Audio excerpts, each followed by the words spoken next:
Cette séquence vidéo qui va vous présenter, vous corriger le TP, algorithme de gradient pour la minimisation d'une fonctionnelle quadratique avec le logiciel Scilab.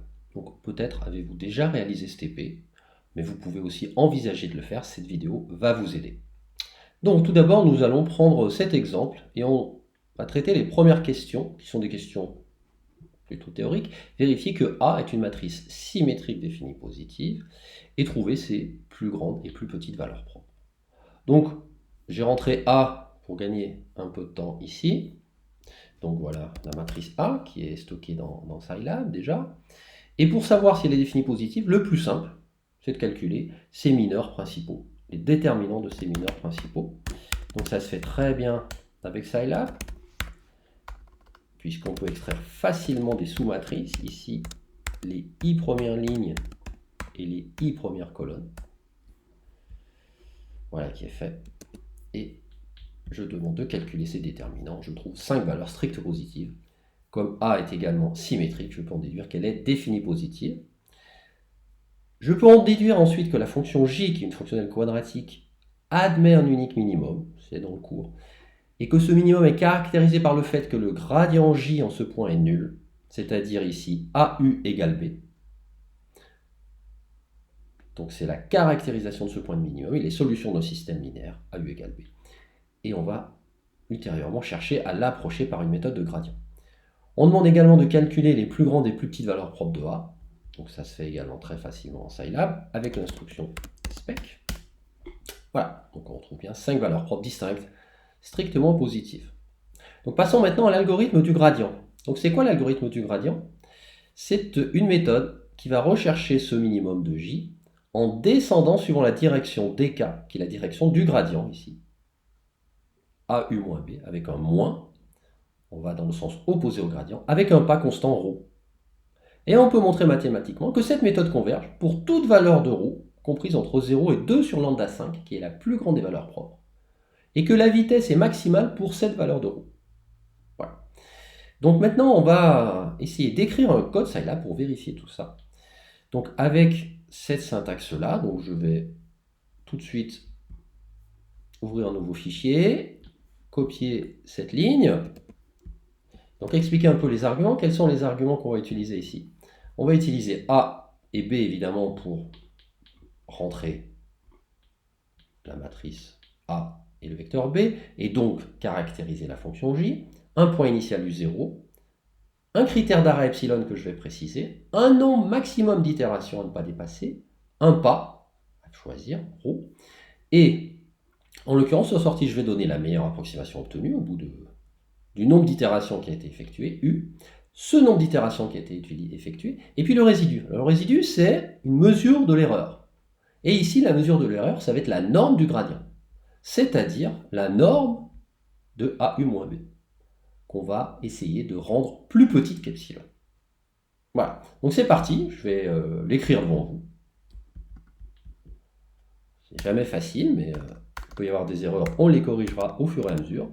Alors j'initialise U, AU0, j'initialise NB iter, le nombre d'itérations actuelles à 0, et le résidu, bah lui, il va tout de suite valoir, alors je vais plutôt l'appeler, D, AU-B, et le résidu, ce sera norme de D. Voilà. Alors ensuite, la boucle principale, c'est une boucle while. Tant que le nombre d'itérations est plus petit que le nombre maximum d'itérations, ou, alors le ou, c'est une barre verticale, le résidu est plus grand, attention, epsilon.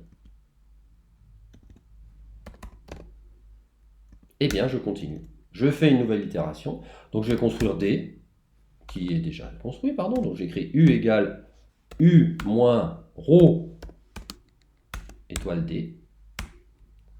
Je calcule, alors je vais peut-être calculer D à nouveau, avant.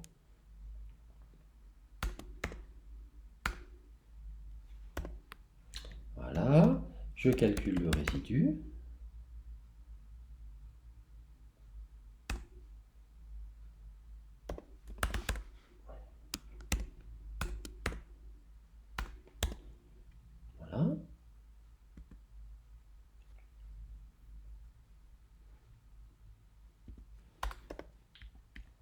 B. Et puis bah, j'affiche le résultat final. Donc, vérifions. Pas oublier d'incrémenter le nombre d'itérations.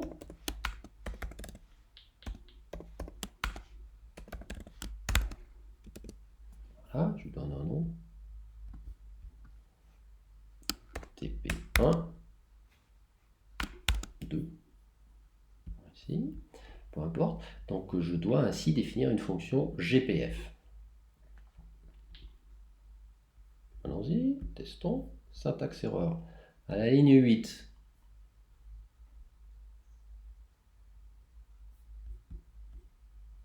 Alors, tout simplement parce que j'ai oublié end function. Quand on crée une fonction, voilà. Là, il n'y a pas d'erreur. Et après, on demande de le tester avec certaines valeurs. Donc, je vais rajouter les valeurs U0. Voilà, je peux même la recopier, je pense. 0, un vecteur colonne, maxiter, 20 000. Donc, on va essayer de ne jamais dépasser 20 000. C'est une sorte de sécurité. Si jamais on n'arrive pas à converger, on sortira quand même du programme. Donc, c'est pour vraiment être sûr de sortir à un moment que la boucle while. Epsilon. Alors 10-5, ça peut s'écrire comme ça si on le souhaite, ou 1e-5, hein, c'est pareil. Voilà. Et puis ρ. Alors A et U, je les ai déjà, je vais peut-être les recopier quand même. A et B, pardon, je vais peut-être les recopier. Voilà. A et B. Et puis il me manque ρ. Et donc ρ, si j'appelle le spec de A toutes les valeurs, on a vu qu'on va prendre ρ égale 2 sur la plus petite S de 1 plus la plus grande, qui est un paramètre constant et qui va donner la meilleure vitesse de convergence. Et puis bah, je vais tester. Je vais lancer ma fonction sur cet exemple. Voilà, et on verra bien ce que ça donne. Ok ?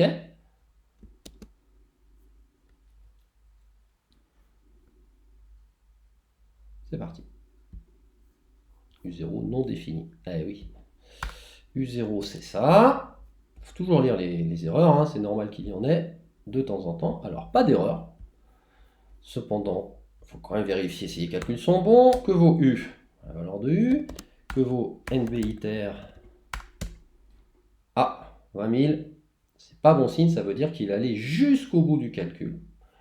Doit donc y avoir une petite erreur.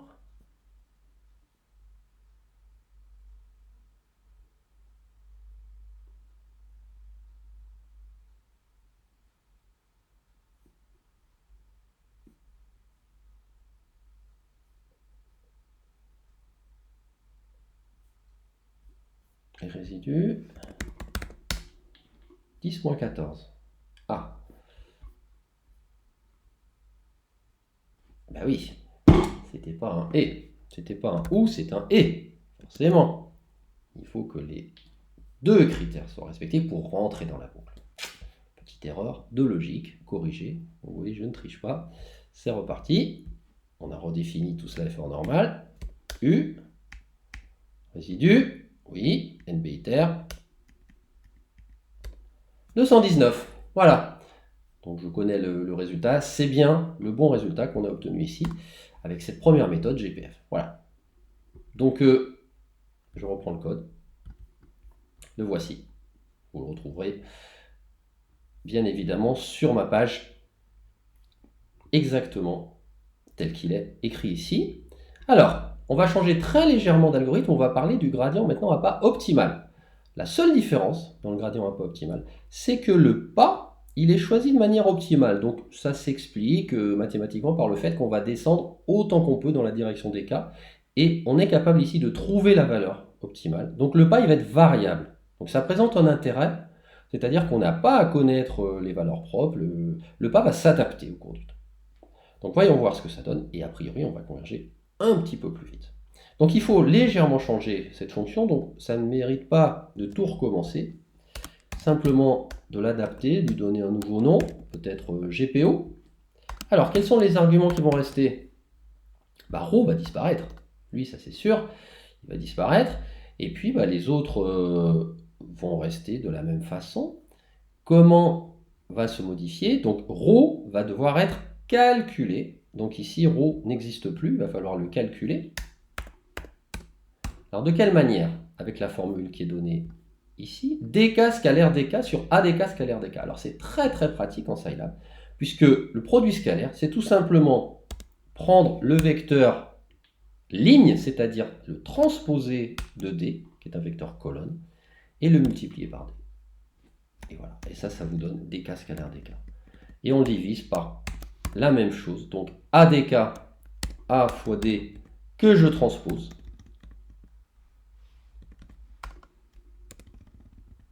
Voilà, j'oublie pas d'ouvrir une parenthèse, fois d, et j'ai la valeur de ρ. Voilà, donc en principe, GPO devrait fonctionner exactement de la même façon. Donc je vais le lancer tout de suite après, GPO. Donc je peux lui donner un autre nom, U2, NBITR2, résidu 2 par exemple. Mais les données initiales seront les mêmes, sauf qu'il n'y a pas de roue. Et c'est parti. Voyons voir. J'ouvre ma console Scilab. J'ai redéfini une fonction GPF. Soit. Par contre, je vais l'interroger sur U2. Voilà U2. Si on compare avec U, on retrouve bien la même valeur. Le résidu 2, il est passé effectivement en dessous de 10-5, je crois. Et, intéressant, le nombre d'itérations, lui, il a diminué. Il est passé de 219 à 202. Donc voilà le résultat final de ce TP. Vous voyez à quel point Scilab permet de traduire très simplement des algorithmes. Ici, le gradient à pas optimal, le voilà.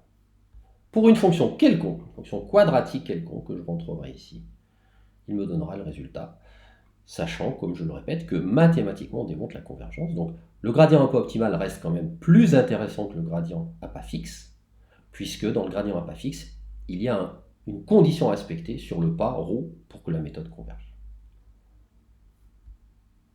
La prochaine fois, nous verrons comment utiliser des méthodes de gradient à pas variable ou à pas constant, ainsi que des méthodes d'ordre 2, c'est-à-dire plus précises, pour des fonctionnels quelconques. Je vous remercie.